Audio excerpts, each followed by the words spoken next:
Buenas noches a todos mis seguidores.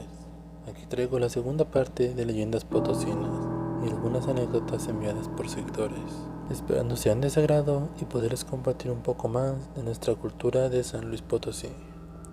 Comencemos.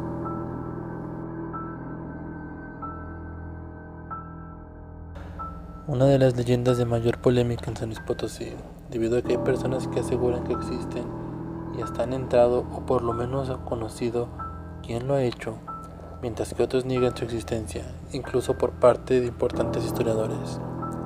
La leyenda de los túneles de San Luis Potosí habla sobre una red subterránea de pasadizos donde podrían pasar personas y hasta carretas con caballo. La finalidad de estos túneles era transportar dinero y mineral del Cerro de San Pedro a diferentes templos de la ciudad, donde se hacían diversas tareas, como clasificar el mineral y acuñar la moneda. Se dice que estos túneles fueron usados también para enterrar los crímenes de la iglesia en años siguientes, por lo que no eran accesibles para las personas. La extensión de los túneles podrían ser de 2 edificios vecinos o hasta 80 kilómetros, algunos que recorrerían desde el Templo del Carmen hasta Soledad, o del Santuario hasta la Cañada del Lobo. Con el tiempo y debido a su desuso, se tiene la creencia de que se transformaron para usarse como criptas, donde además de enterrarse el cuerpo de un sacerdote a forma de reliquia sacra, también los cuerpos de niños abortados por las monjas o tesoros no reportados por la iglesia. Por otra parte, se ha desmentido que una red de esas dimensiones pudiera existir, principalmente por el tipo de suelo en el que está cimentado la ciudad, el cual es muy poroso y filtraría de inmediato el agua de los mantos freáticos, inundando túneles con el tiempo. Se ha señalado también que muchas veces esos túneles son confundidos con cámaras de filtración, las cuales sean usadas para recolectar agua. Ante esto, muchas personas han refutado que sus padres les han contado a algunos con lujos de precisión el haber visto estos túneles, y no solo eso, sino el haber podido atravesarlos algunos metros e incluso hasta su salida, en su mayoría gracias a la cercanía que tenían con la administración de alguna iglesia. Sin embargo, los habían encontrado por accidente husmeando en el templo. Se han reportado también que muchas casas tienen en sus túneles, sobre todo la calzada de Guadalupe, en la zona de la calle de Ignacio Zaragoza, y otras propiedades cercanas a las iglesias ubicadas en el centro histórico. Se ha acusado al gobierno y a la iglesia de negar la existencia de estos túneles, lo que ha reforzado la creencia en ellos. Eventualmente, cuando se han realizado algún labor de reparación en una calle, se han encontrado acueductos, los cuales se dice son los mismos túneles. En el 2012, el hundimiento de un tramo de calle en la Alameda Juan Sarabia revivió el mito de los túneles, pues aseguraba que el colapso de uno de ellos había provocado el derrumbe de dicha calle. Durante la construcción del Teatro de la Paz, se reportó el haber localizado un túnel. Sin embargo, este simplemente fue rellenado para continuar con la obra. Lo que es cierto es que en el tema no se ha dado la importancia suficiente desde el ámbito histórico, pues si bien tal vez no existan los legendarios túneles que recorren por debajo de la ciudad, no se puede negar la existencia de entradas subterráneas en templos y edificios del centro histórico, los cuales no siempre se han dado explicaciones firmes y concluyentes sobre su existencia, solo conclusiones tanto en favor como en contra.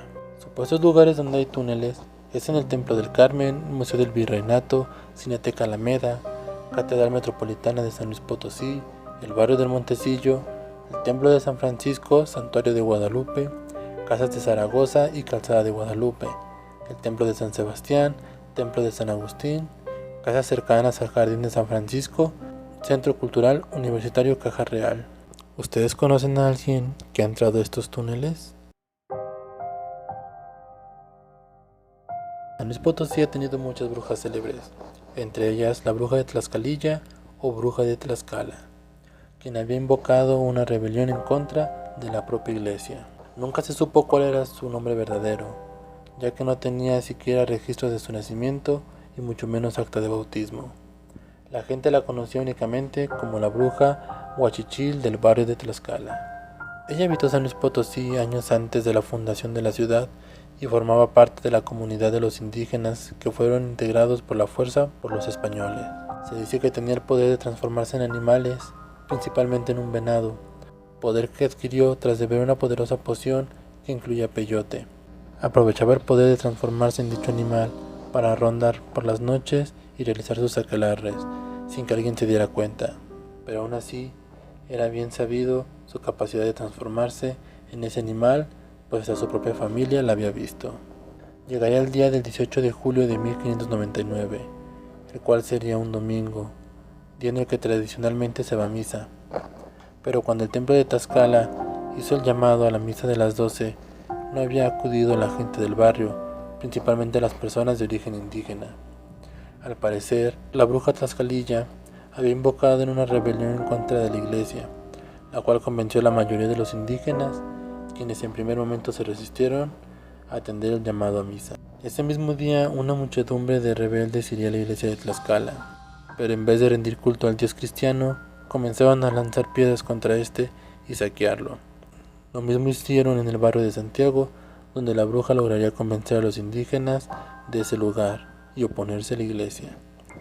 Sin embargo, su rebeldía ya había llegado a los oídos de las autoridades, en concreto de Gabriel Ortiz Fuenmayor, quien sería el encargado de la justicia de la región.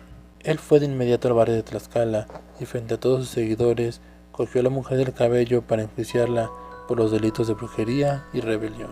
A pesar de tener un gran número de seguidores, muchos declararon en su contra, confirmando su habilidad de transformación, por lo que la autoridad no dudó en ese mismo día sentenciarla y hacer efectiva la sentencia, la cual se dictaminó de ser ahorcada hasta morir. Cuando se le colgó no parecía morirse y se mantuvo con vida mucho tiempo, mientras gritaban improperios y maldiciones los enjuiciadores y el pueblo en general. Finalmente murió y la autoridad decidió que su cuerpo quedaría colgado 3 días como escarmiento a aquellos que practicaban la brujería.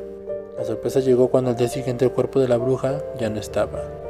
Algunos señalan que fueron sus seguidores quienes la descolgaron, pero otros aseguran que ella misma se descolgó, huyó para poder fraguar venganza contra el pueblo de San Luis Potosí.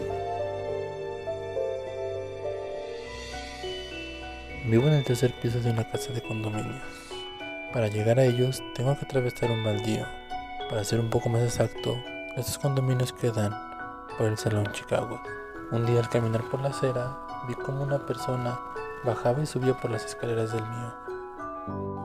Cabe destacar que nadie puede acceder a esas escaleras más que yo, puesto que, como estoy en el tercer piso, solo yo tengo llave. Y en el segundo piso no vive nadie. Y la persona del primer piso no tiene llave ni del segundo ni del tercer piso. En cuanto lo vi, corrí hacia mi departamento para ver qué era lo que pasaba. Pero al llegar no vi que nadie bajara o subiera, no vi que nadie saliera o se fugara por arriba. Lo dejé pasar y continué con mi día normal, hasta llegar el anochecer. Después de dormir, sin imaginar que esa noche pasaría una noche muy terrible.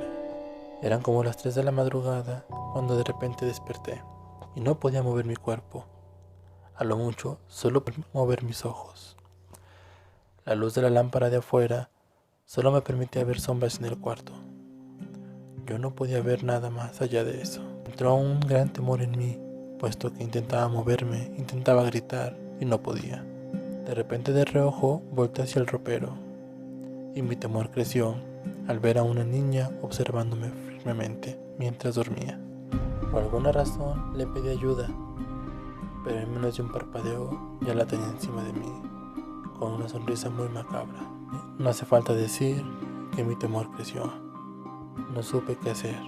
Simplemente en mi mente empecé a rezar el Padre Nuestro muy fuerte, pero sentía que todo temblaba a mi alrededor. Realmente tenía mucho miedo, hasta que por fin se dio. Ya no la volví a ver.